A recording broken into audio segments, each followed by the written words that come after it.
Vlk a baran. Malý baran a vlk jedného dňa prišli k prameňu naraz a obidvaja začali piť z jeho čerstvej vody. Vlk stál hneď pri prameni a vrhal zlé pohľady smerom k baranovi, ktorý chlípkal sviežu vodičku o čosi nižšie. Ty na nič hodník, neviem pre teba piť, lebo čeríš vodu, šomral zlostník na malého barana. Ten sa na ňo prekvapene pozrel.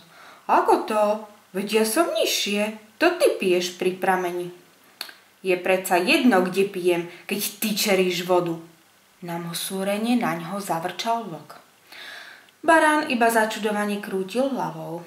Ako ju len môžem rozvíriť tam, kde piješ ty, keď prameň tečie smerom ku mne?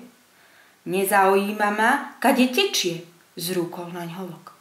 Tvoj otec i starý otec mi stále ubližovali, ba celá tvoja rodina mi robila zle. Bude lepšie, ak ťa hneď zožeriem. A hneď aj skočil na barana, aby ho roztrhal. Našťastie, malý baran bol svižnejší a podarilo sa mu utiecť. No naučil sa, že s vlkom sa neradno hádať, ba ani púšťať sa s ním do reči. Odvtedy sa mu oblúkom vyhýbal. Veru, ak si nejaký zlostník zmyslí vykonať čosi nedobré, neodradí ho nič na svete. Nájde si akúkoľvek zámienku.